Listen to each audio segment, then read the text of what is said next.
I'm going to bring you back in history. What is safety? Everybody, what is safety? You can explain in your own way. But safety started in 1930.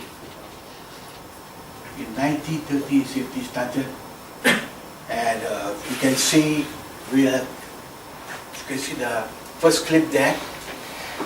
This is Rockefeller Center. Yeah, I won't show the video right now. Okay. Okay. You're looking at 79-story low safety helmets. Low safety helmet. What do you think the target was set? The target then was set, if you are just say 79th floor, they accepted either in dollar cents or human sense, one floor, one man dies is okay. In the Rockefeller Center, that means this was 79, if 79 people dies, okay.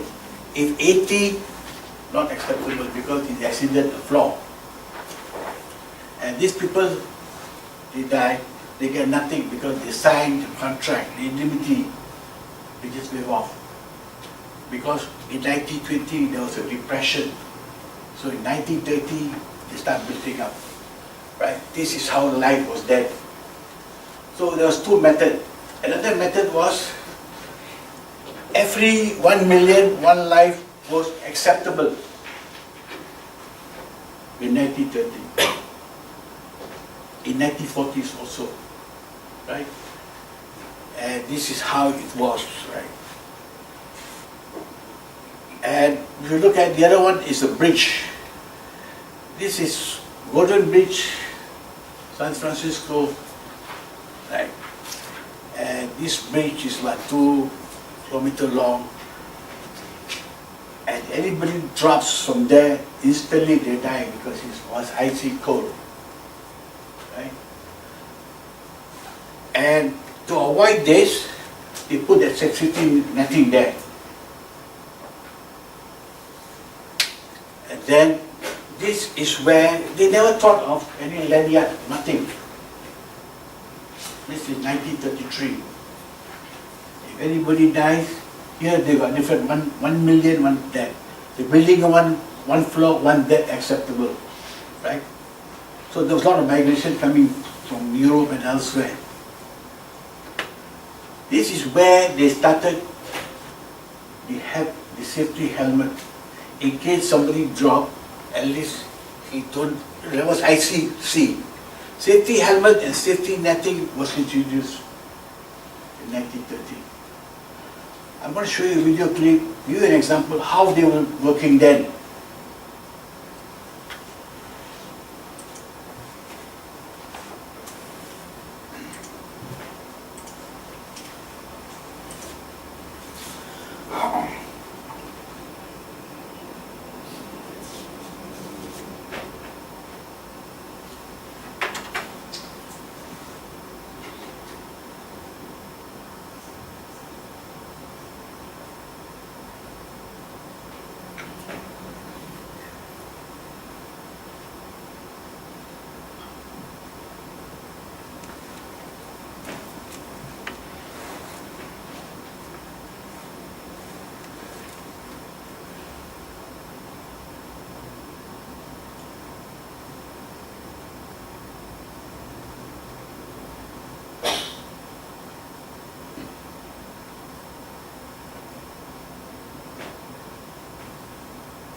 Okay, that was 1930, the early 1930s. Life was so cheap, very, very cheap, right? At that time, there was no insurance. Insurance company came much later. And they say, look, even today also the same thing. Today, what happened is, they come up, safety is all about the figure and number game. It's all about TRIR. What's that? Anyone knows? Or maybe the other one is TR. This is what it ends up today. If you go for tender, they find your total recordable incident rate is higher, out. Even your price is low. Or total recordable case frequency. That's what it comes to now. Right? Insurance company also will tell, maybe they say, PTT, for example, they say, don't take this contractor because the TIR is not so good. On the TIR, they can tell, if you have 1 million man-hour, they can come up with a figure, they can tell whether this company is safe or not safe. Right?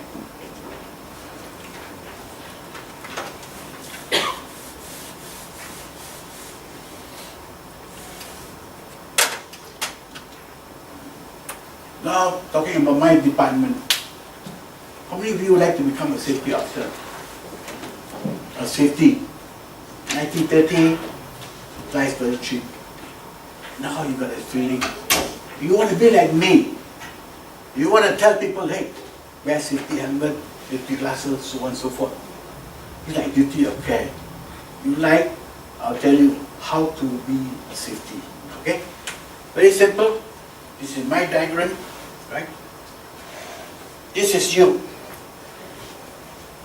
That's you.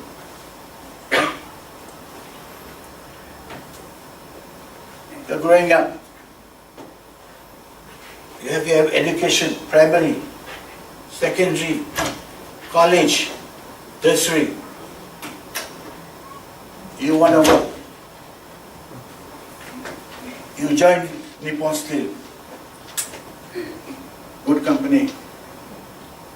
How is Nippon Steel going to progress if the TIR is not correct? Okay, because Nippon Steel is also bounded by this circle. This is technology, engineering, and design. As this thing progress, we also progress, and you also progress. But there's one line here. This line comes down here, you are locked. How you are locked? Because this is the legal line. This is the company. This is yourself. This is the TED. Technology, Nippon still has to work with technology. Otherwise it will be left behind. The technology is talking about deep water. We are still working in shallow water. The technology is calling the DP vessel. We are still holding 12-point mooring. Right? So we have to go in technology, move with engineering and design. Then the company progress. And then where are you? So you want to work in Nippon Steel, you have your education, then you're going to be stuck. So you come to this, my department, right? ISO is there. 14K is there. There are many standards. You cannot move out. If you want to move out, you have to look care of legal. You have to take care of this. This is yourself. You progress. You cannot be outside this square, cannot. You must be in this rectangle. Okay? Once you're in this here, in this thing, the next thing you have to worry about is, this is you, alright? You are bounded again by 3 directions here, 1, 2, 3. This is British standard. This is European Union standard. This is USA. And this is contract law. You have to follow the contract. Plus this one. Then we are following the middle part. We follow the Australian one because Australian is much simpler for us to understand. Right? So we have to make sure The equivalent Australia is there within the contract requirement. I'll tell you what's my job, right?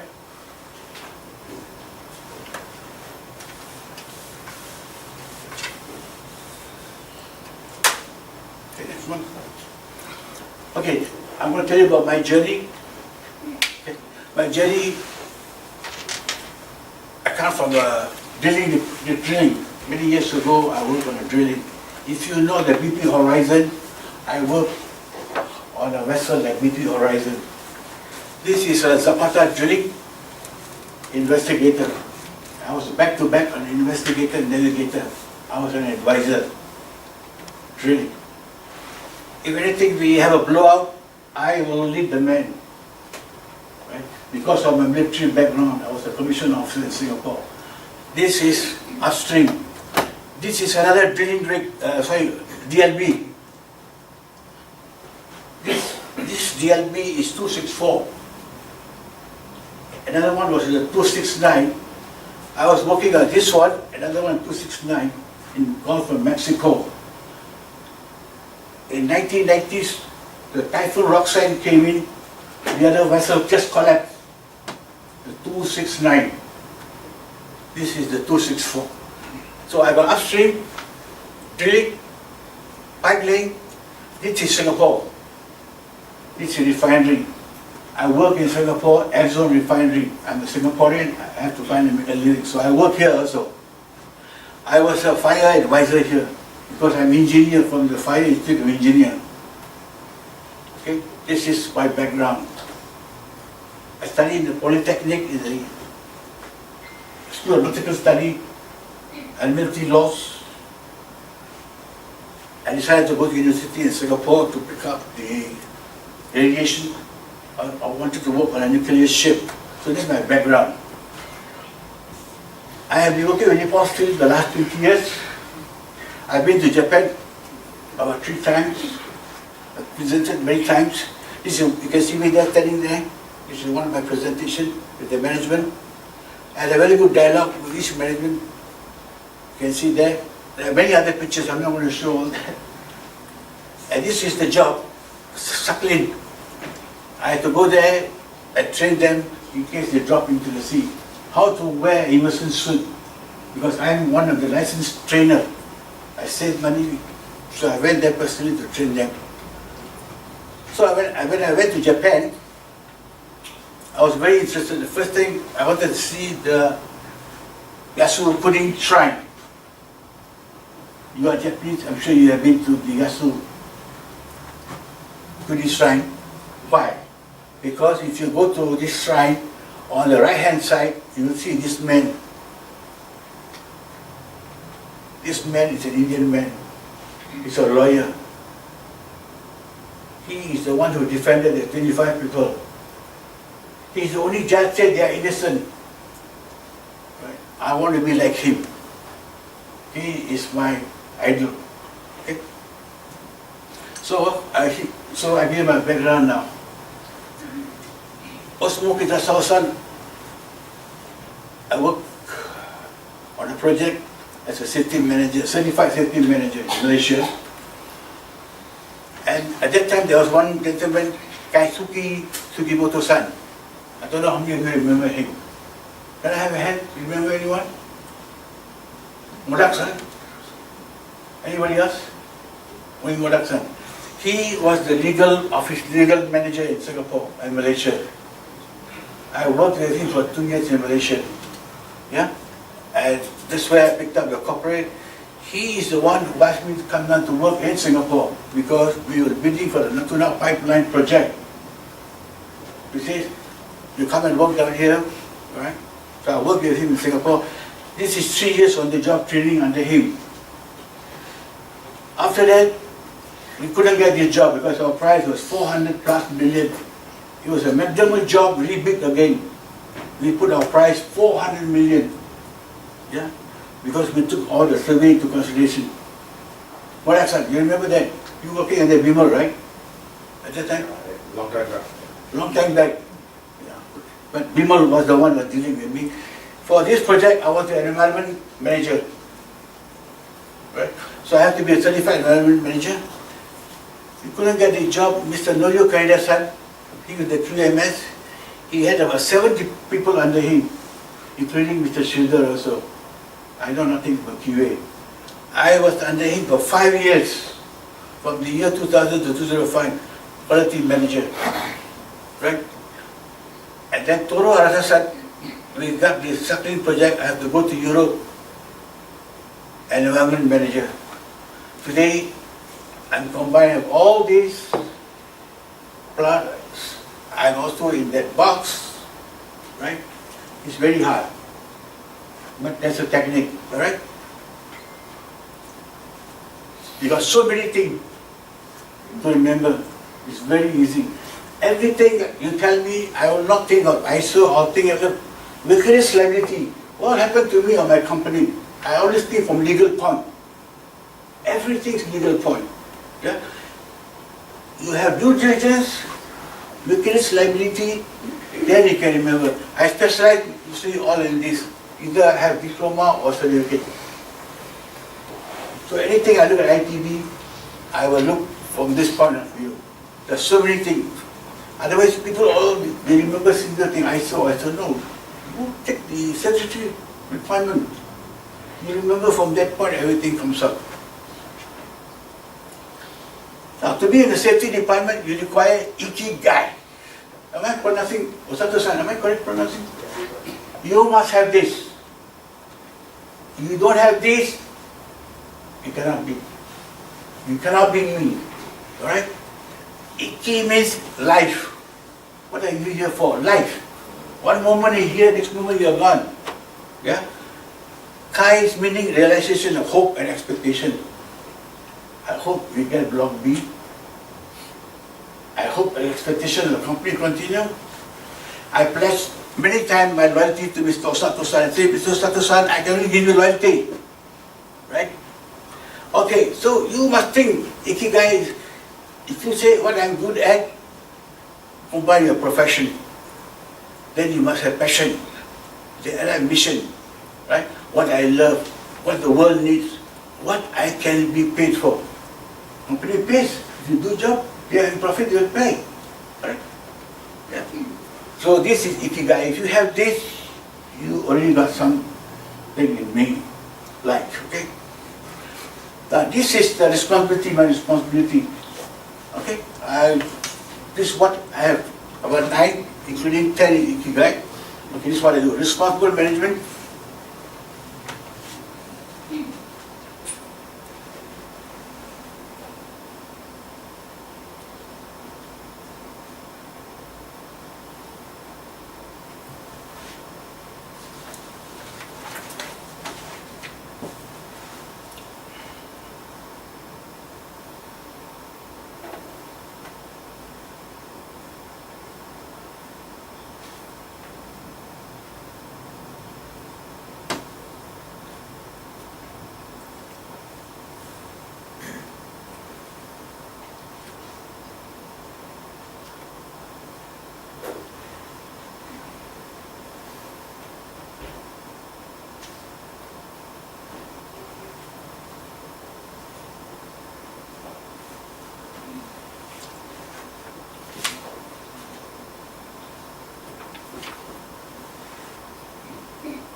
So the buck stops here. It means what?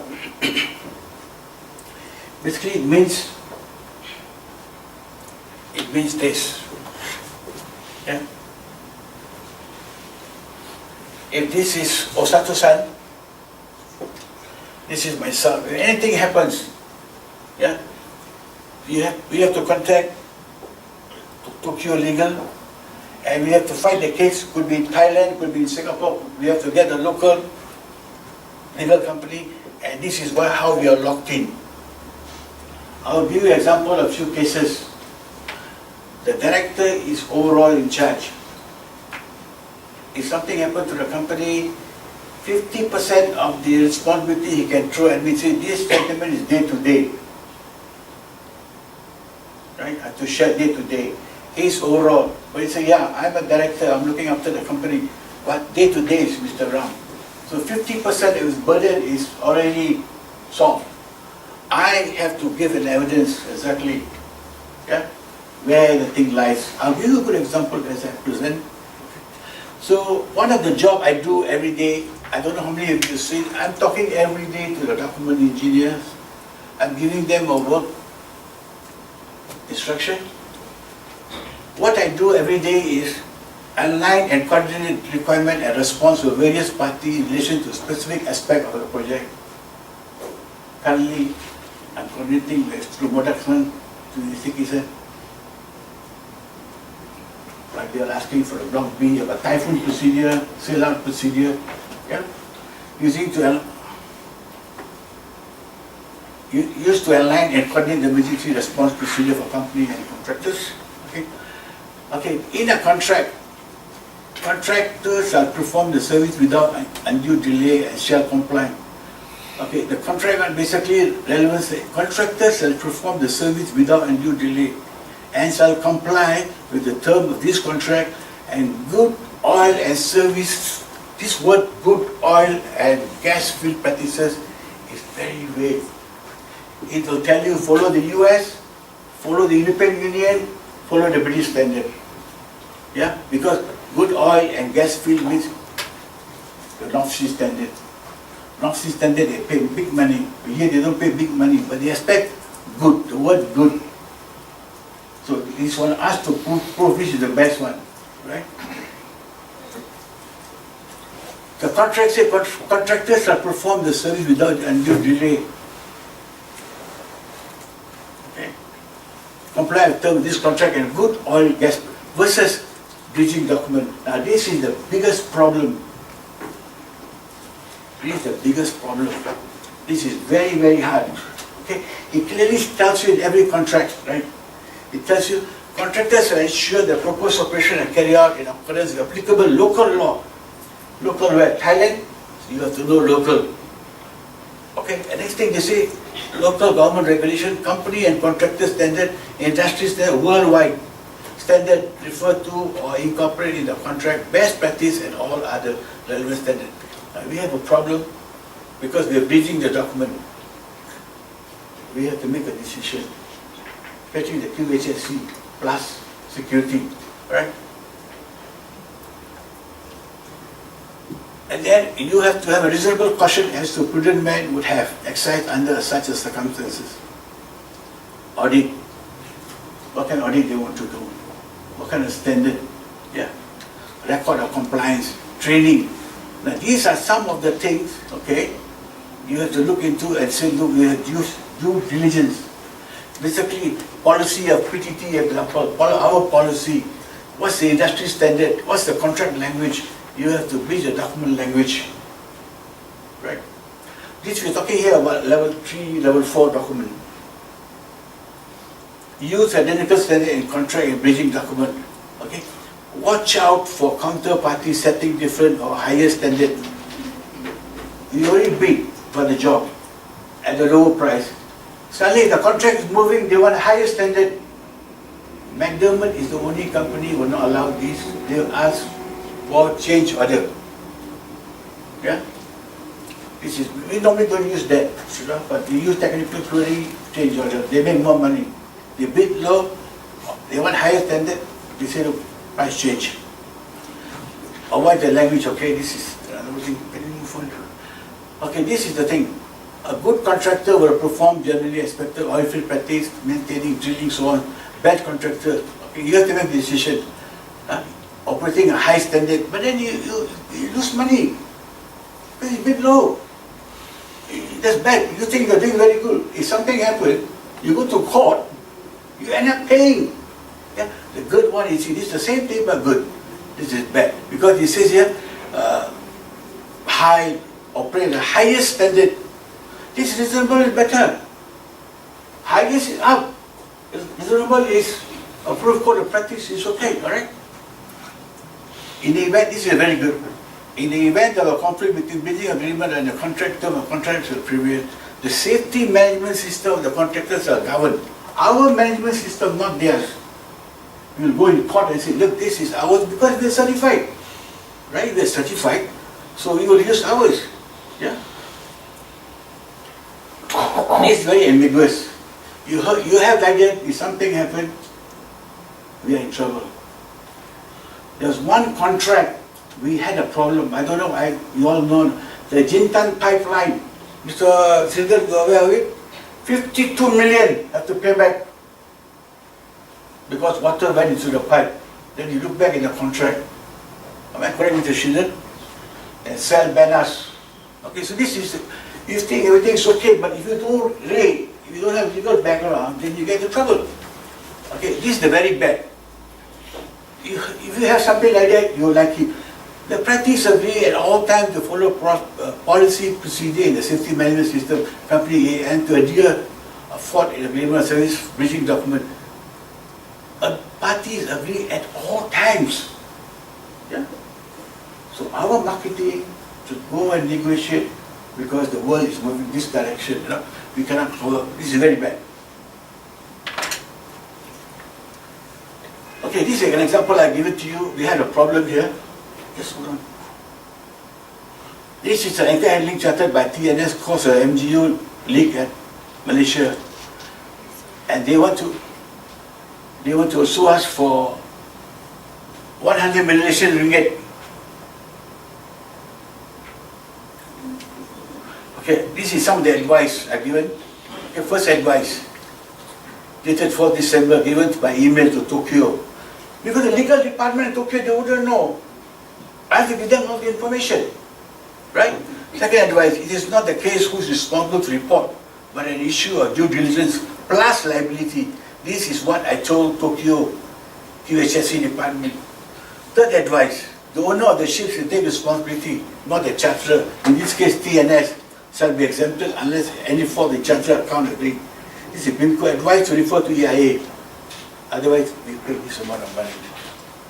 We throw them back. This is way back, December 2013. Okay, another case. This is 1 million US. This guy says lawsuit against Nissingi. He's asking damage for 1 million. He said negligence and unseaworthiness of the cruise ship and its crew. First advice received from Tokyo and analyzed, summarized, submitted to former director to send to Tokyo Legal Department for their clear understanding. Second advice, all these things have to submit. Doctor submitted Marine Water Survey report. This is the quoting one, JSA. All these things I have to compile and make Tokyo Legal Department understand the language. Third advice, fourth advice, favorable certification can be filed under general maritime law. I twist the whole thing and say go under maritime law. I don't know. Ustaz Hassan, are you familiar with this thing, this case? Yeah, this is 1 million, alright? Okay? So there's so many other things, there's fatality also, right? So CQ department is not just that every day you have to know something goes wrong, you're on the spot. You don't have legal background, legal thinking, that's it. You end up praying.